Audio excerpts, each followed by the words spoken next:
individual who is literally fought elections and won them for 32 years, Keith Vaz, sitting on the other side of the pond. How are you looking at the very virulent campaign? You've seen an election that's taken place in your country. A change of guard has happened.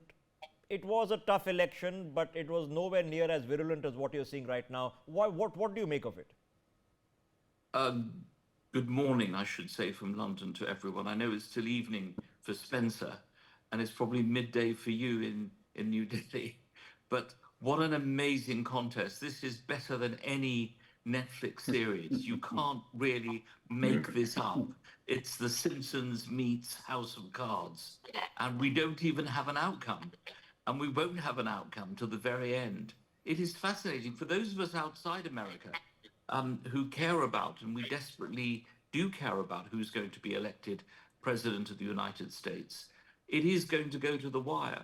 I'm interested in what Spencer says about the type of campaign that Kamala Harris has run. I've been a great fan of hers for many, many years. I never thought she'd make it after the last run. I never thought she'd make it to the White House for a variety of reasons, and she's almost there. But I think for the rest of the world, this is very much about Trump, because we don't really know Kamala Harris as well as we know of Trump. He's been the dominant factor for the last 10 years of American politics. And therefore, I think from our perspective in Britain and other countries, it's whether people vote for or against him rather than whether they vote for Kamala Harris. And I think that's probably how we see it. Does it matter? Of course it matters who's President of the United States. This has been a year of change of governments. In the United Kingdom, of course, we've now got a new government.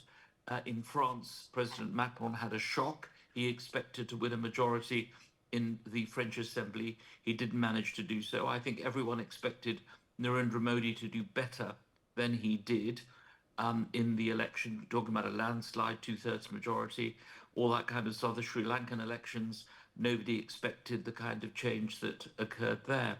So big changes. So although, of course, personalities really matter, definitely the policies are going to come to the fore. The biggest thing for me is who is going to solve the problem of Ukraine and the Middle East? These are the big problems that need to be solved on a global basis. And both candidates, whoever wins, will have to deal with that in their straight away.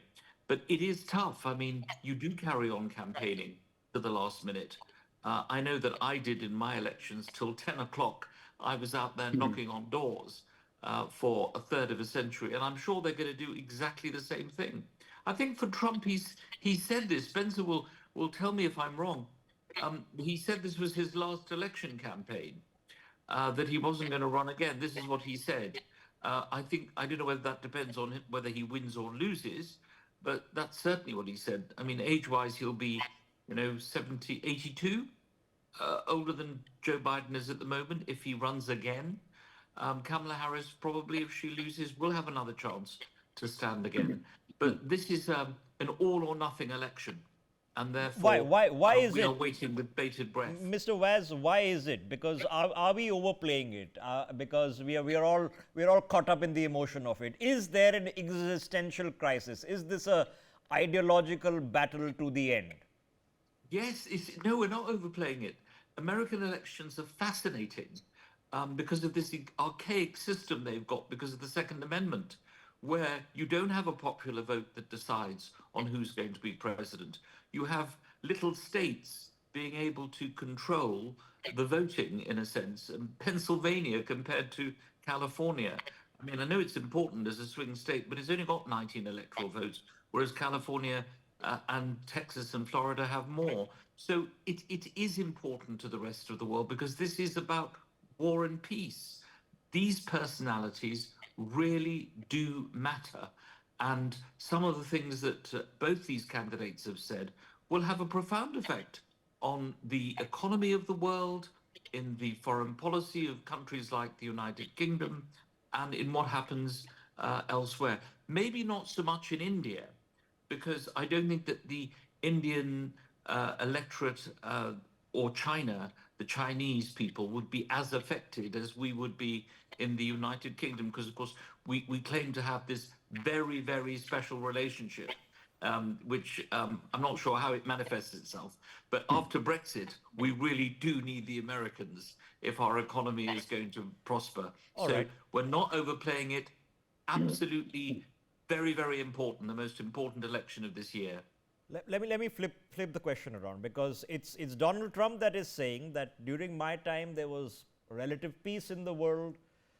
Ukraine would not have happened if I was around, and I intend to end it. And surely that's a good thing. That's what we want to see happen, because at the end of the day, Ukrainians are dying and Russians are dying, and a large amount of ammunition is being expended. Yeah, I mean, that's absolutely right.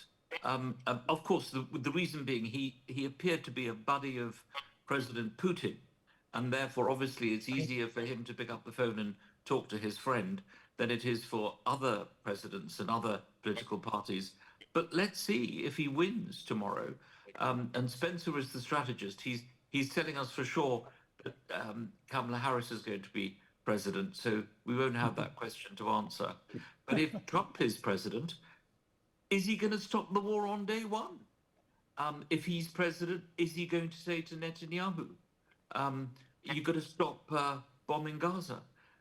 This is how we put this to the test. It's very easy to be in opposition, saying you're going to do lots of things.